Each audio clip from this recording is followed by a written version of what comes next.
Okay, my name is Clarissa Esparza, and I am the first negative response. And my opponent said that the colleges look at the SAT as a large factor.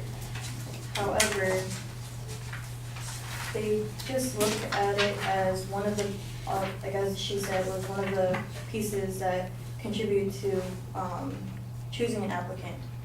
But since it's only a part of it, people shouldn't put a large emphasis on getting a good score on the test, since it's only a small part of the actual admission process.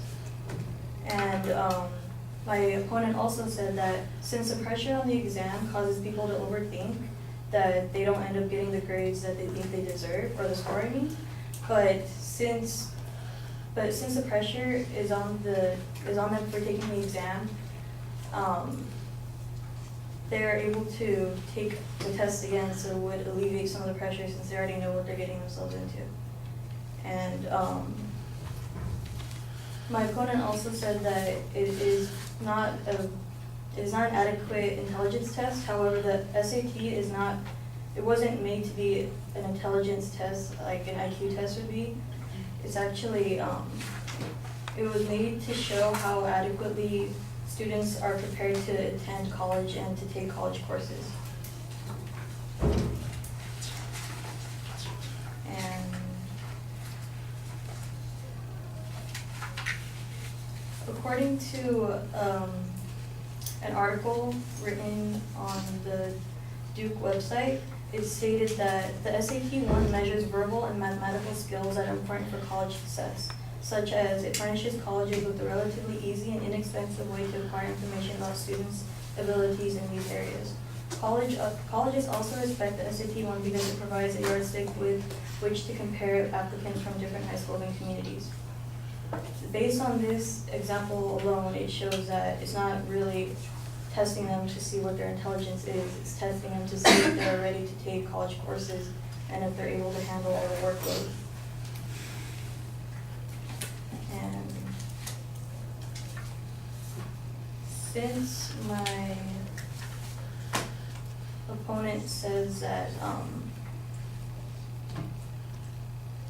that the test is too long, yes, it may be too long, but they want to provide an adequate enough time for students to actually take the test and be able to give the answers that they believe are correct. And so just because it's too long, I would think that people would rather have it to be longer than it being short and not being able to look at all the questions being provided.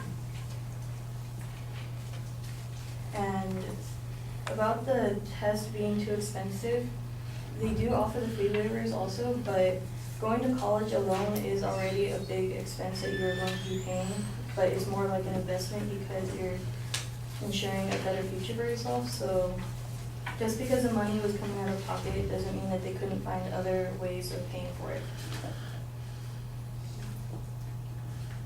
And also for the cultural bias, just because white and Asian students end up testing better, it's not because of the SAT or the prep that they take.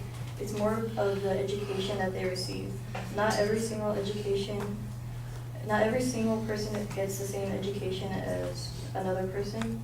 So it wouldn't really have to do with the SAT itself. It would have to do with the education that they received. And also, since it's part of a puzzle piece that show what colleges are looking for, it would be better to have the SAT score instead of relying just on grades, because some schools aren't as strict or as rigorous as other schools. So if you come from a lax school and you get good grades, it doesn't really help you when you go into college, and there's a different environment and different expectations that are being expected of you. And for the cultural bias, also, College Board states that the SAT is the most rigorously researched and designed test in the world, and is consistently shown to be a fair and valid predictor of first-year college success for all students, regardless of gender, race, or socioeconomic status. The idea that the differences in test scores among different groups of students is somehow resulting in the testing bias is an idea that is largely rejected with mainstream psychology. So based on that also, it shows that no one is really considered being singled out for the SAT.